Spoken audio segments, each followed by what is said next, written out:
Google more concerned with your privacy than Apple? A backlash against AI? Two companies under their own guns? This is MacVoices. This edition of MacVoices is supported by the new MacVoices Discord, available to all of our MacVoices patrons. Sign up and join in the conversation in your new favorite online group at patreon.com/MacVoices. It feels like it wouldn't be a MacVoices Live if we didn't bring up a hack of some kind. So this one is an old one, but I'm going to bring it up anyway because T-Mobile just got fined $60 million for a 2021 hack. And so, 60 million doesn't seem like a whole lot, but it's not nothing. So if you're a T-Mobile user, I don't know. It's just money. It's marketing for them. Yeah. I was confused by the article in the sense it sounded like the article's clear. It happened during the merger time. Was this some flaw that they inherited from Sprint that might have triggered it or made it possible that they didn't know about? Or if it was something just inherent in their system? You're right, Marty. It does intimate that. So I don't know if they were trying to blame Sprint or what, but at the end of the day, the data was hacked and they got hit for 60 million. Yeah. So, let's see what is next. Next, we have a fun little article about Google and releasing some of their products and taking some jabs at Apple for Apple Intelligence, among other things. But the one that this article points out that I just dearly love is that Google wants you to believe that they seem to take the privacy of your data more seriously than Apple.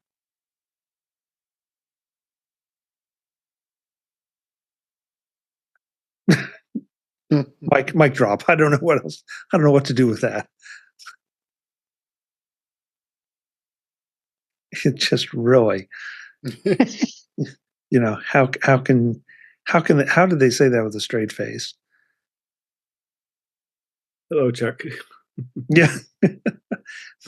Go ahead, Mark. If you got something, go for it. Yeah. What can I say? It seems to be the in thing this year for one party, to copy and adapt messages and strengths of the counterparty and claim it as their own. So it's happening all over the place, and it's even happening with Google and Apple. That is a really interesting perspective on it that I hadn't thought about, Mark. You're right. Everybody seems to be doing that. But there are times it just seems, especially with this one, I mean, all the little jabs they took at Apple Intelligence, okay, those are fine because those may be accurate because we're talking about availability in the case of those, nothing objective. Well, I guess that's not true. They are objectively going to be available ahead of Apple Intelligence and apparently in more languages than Apple Intelligence. But when it comes to the privacy part, I almost feel like they would have been better served to just leave that out. And then you'd have taken some of the other jabs seriously. Well, I think who was the target of this event? And it's probably Android customers and developers, to stop them from wandering away thinking, oh, well, Apple is doing all this stuff and they have all this great capability and their neural engine and all their phones and things. So I think this is moves to try to shore up everybody to keep them firmly within the Google camp. And what a great way to do it than people like stories, right? That's how we learn. That's how we remember things. So this is a version of a story. It's in terms of a joke or a swipe.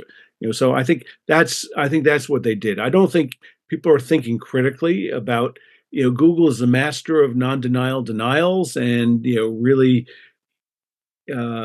making statements that basically say we won't be scumbags and scarf up and suck up all your data. Here we're saying, oh, we're just not going to send it out to a third-party app that you don't know or trust. Well, that's mischaracterizing the behavior we've been told about what Apple Intelligence will do in terms of linking to Chat GPT. But again, I go back. This is, I think, Google trying to firm up its base, and what better way than to take some cheap shots at a competitor, their prime competitor. Fair point. Fair point. I wish Jeff Gamet were here for this one because I really want to get his thoughts on this eventually. But Procreate, which is an app that Jeff uses, I know, and advocates highly, has condemned AI and said they will not be implementing AI in any of their products.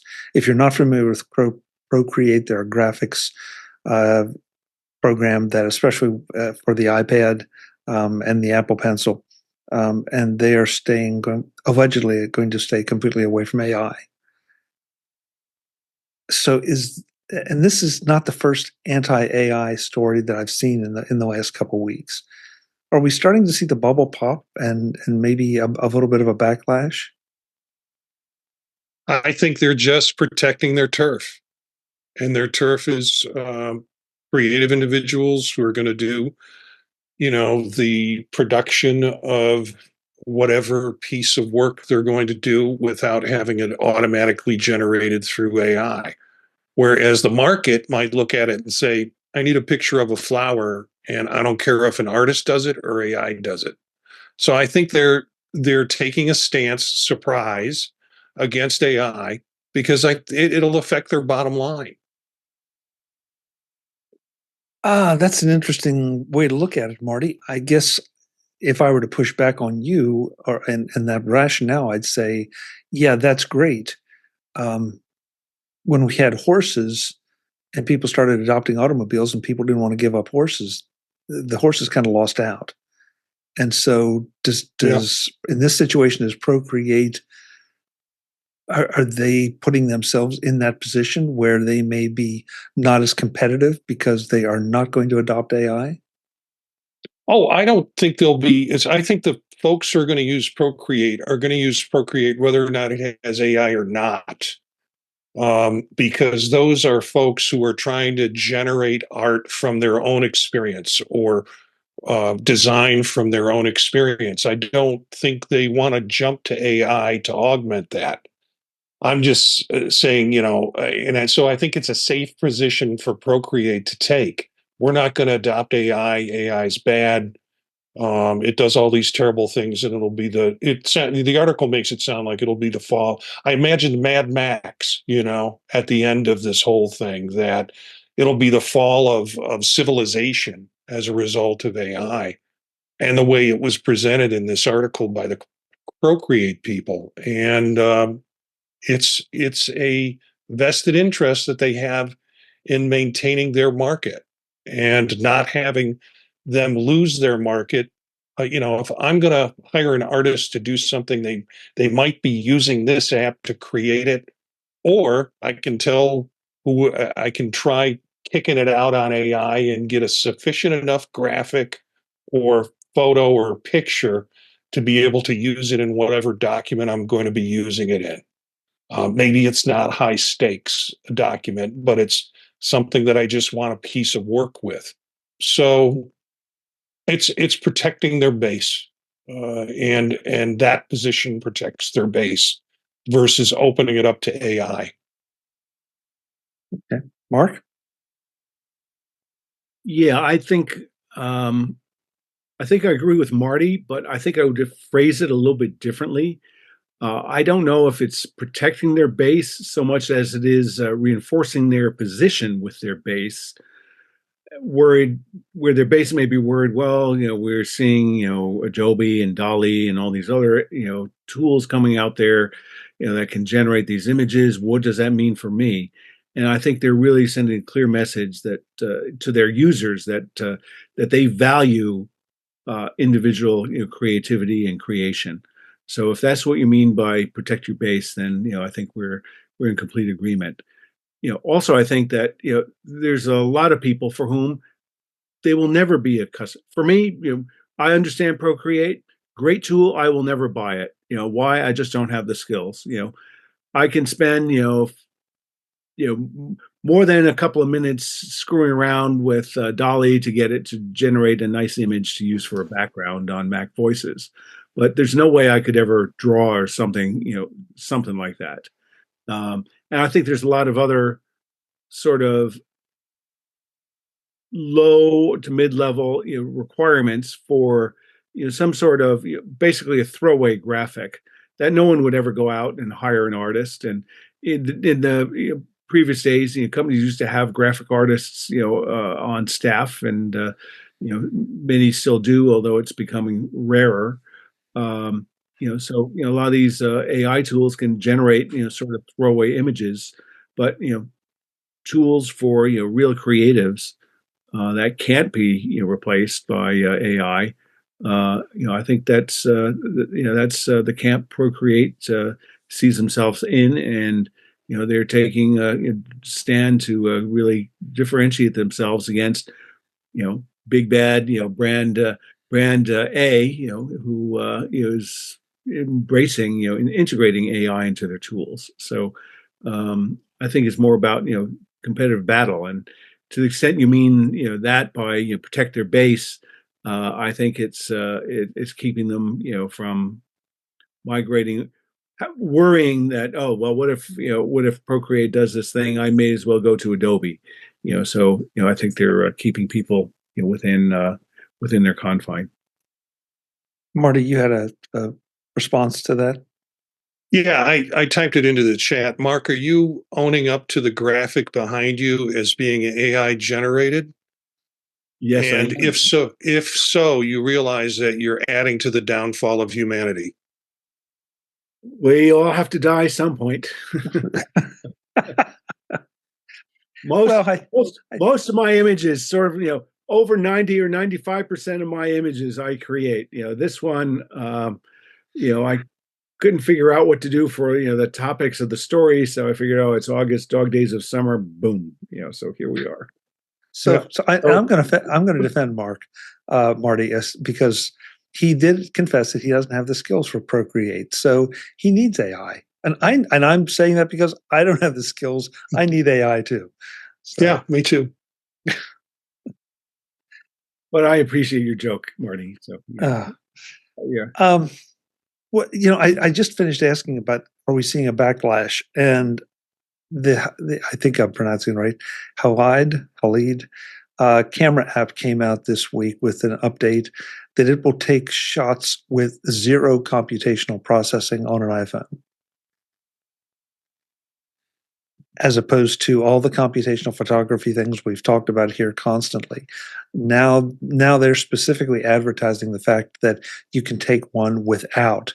So you'd be shooting a raw image that then you're going to go in, and if you have the skills, you can do the adjustments and make it look the way you want it to, as opposed to the way that programmatically it comes out of the iPhone.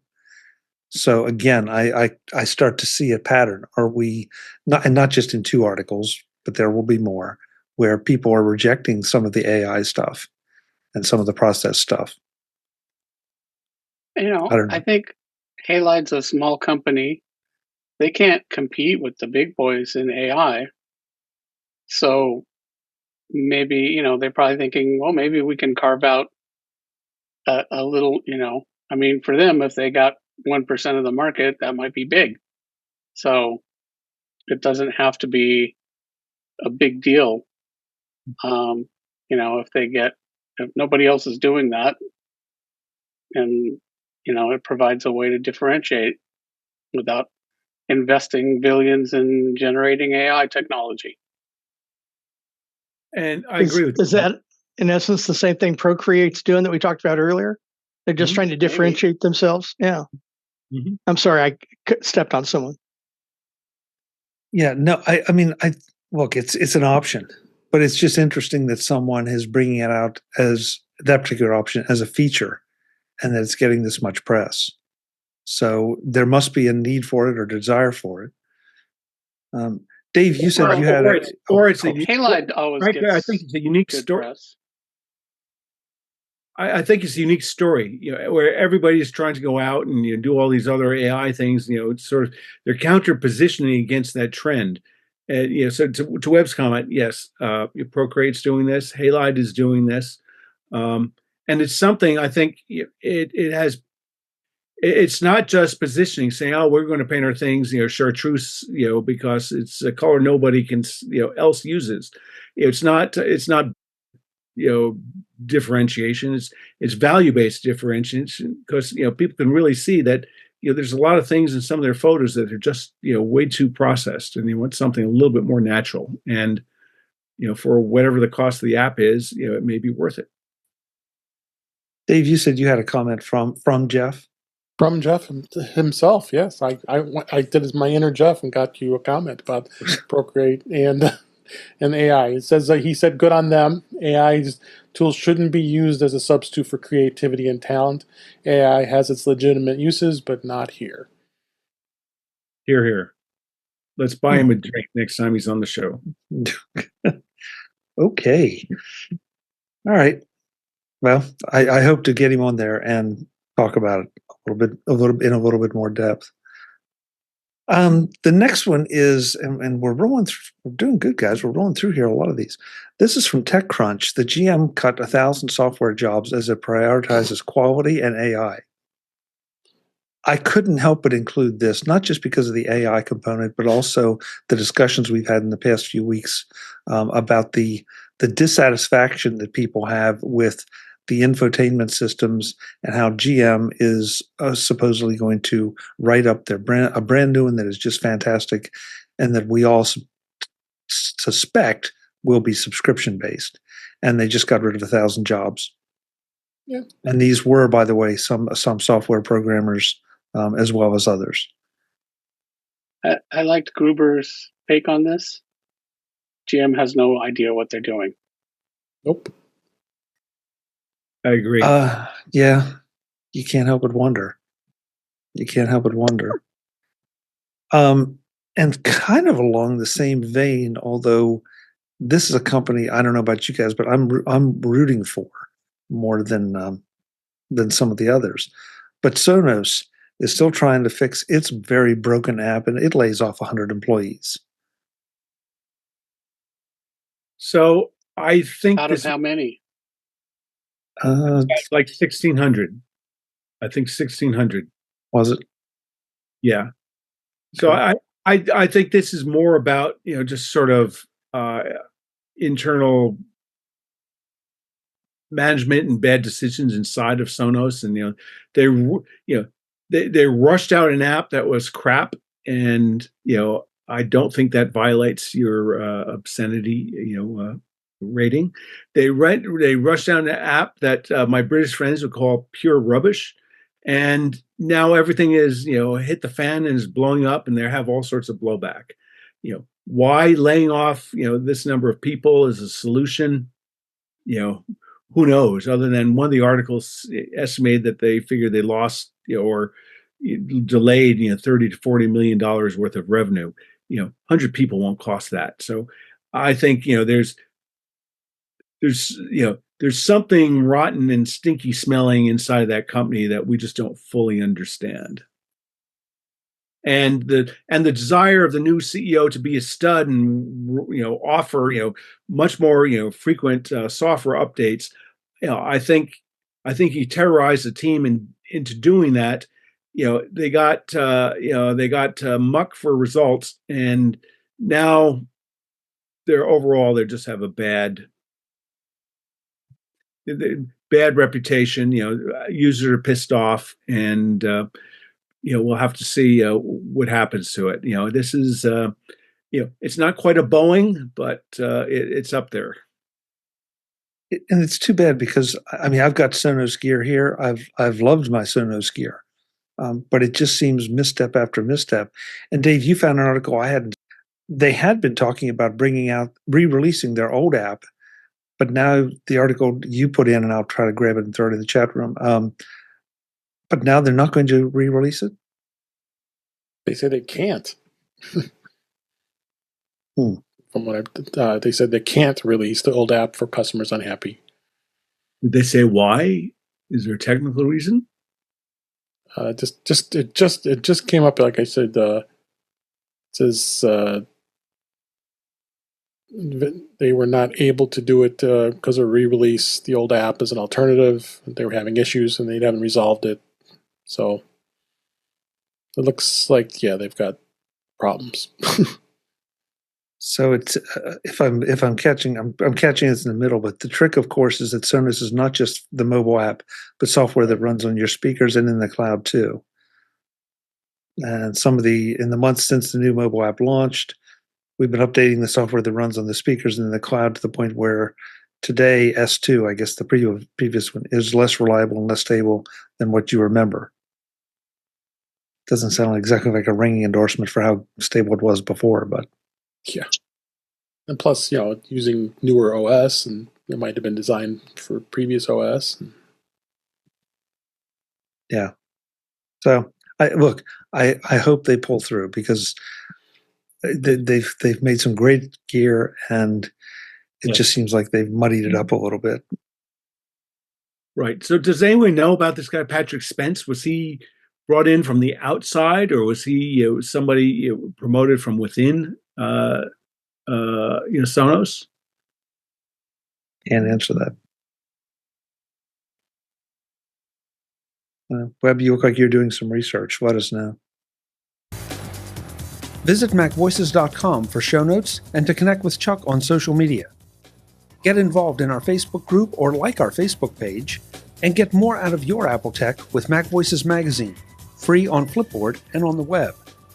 And if you find value in it all, consider supporting us through either our Patreon campaign at patreon.com/MacVoices, or by making a one-time donation via the PayPal link on our front page and in the show notes of each episode. You will join these fine people who help bring you Mac Voices.